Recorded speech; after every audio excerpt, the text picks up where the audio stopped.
মাংসগুলোকে সেদ্ধ করে নিয়েছি, পেঁয়াজ আদা রসুন সব কুচিয়ে নিয়েছি। এখানে একটুখানি গাজর ক্যাপসিকাম বিনস এগুলো সব একটু সেদ্ধ করে নিচ্ছি। এবার আমি মাংসটাকে পেস্ট করব। হয়ে গেছে, পেস্ট করার পর এটা হয়েছে। এবার আমি সবগুলোকে একসঙ্গে মিক্সিং করব। আমি এর মধ্যে ধনে গুঁড়ো দিয়েছি, জিরে গুঁড়ো দিয়েছি, ডিম দিয়েছি দুটো। এর মধ্যে একটুখানি পেঁয়াজ আদা বাটা রসুন বাটা কুচো লঙ্কা কাঁচা লঙ্কা কুচি এগুলো দেওয়া হয়েছে। ওর ক্যাপসিকাম এগুলো একটু দেওয়া হয়েছে। 2 চামচ অ্যারারুটও দিতে হবে, দিয়ে ভালো করে এটাকে মিক্সিং করতে হবে। জিনিসটা এরকম তৈরি হবে, দেখো একবার মাখানোটা। আর একটা পাত্রে আমি একটু বিস্কুট আর পাউরুটি এগুলো একটু গুঁড়ো করে নিয়েছি। এইরকম ভাবে এগুলোকে মাখিয়ে নিতে হবে।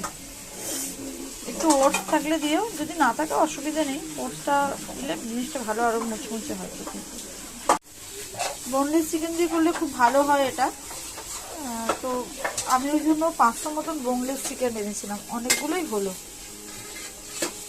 একটা পাত্রে আমি অ্যারারুট গুলে নিয়েছি আর একটা পাত্রে আমি ডিম গুলে নিয়েছি। আমি কড়াতে তেলটা দিয়েছি, তেলটা গরম হোক।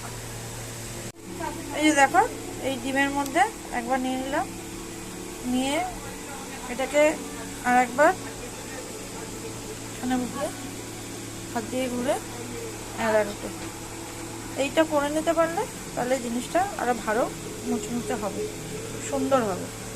ঠিক আছে, এখানে তেল আবার একটা এইভাবে ডিমে চুবিয়ে এইভাবে দিয়ে তারপরে অ্যারারুটে দিয়ে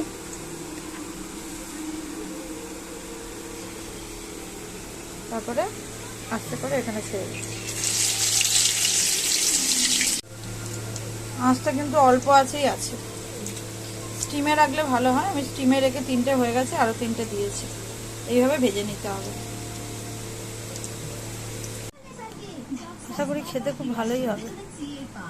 হয়েছে অল্প, আর 500 মাংস করেছি তো ওই জন্য হয়তো এরকম হয়েছে।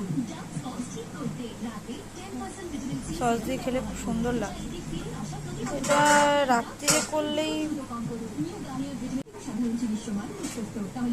আশা করি ভালোই হবে খেতে।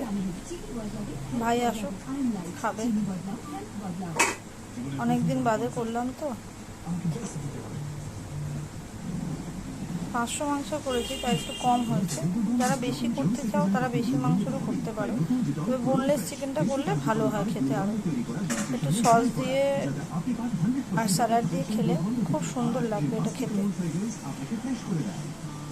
অফিস থেকে ফিরে রোজই ঘুমিয়ে পড়ি রবিবারগুলো, আর করা হয় না। আজকে ভাবলাম একটু করেই ফেলি, দেখা যাক কেমন হচ্ছে। ভাই বল কেমন হয়েছে রে? সসটা দিয়ে মা, সসটা দিয়ে খেয়ে দেখ। বলবি না তো কেমন হয়েছে? খুব ভালো হয়েছে।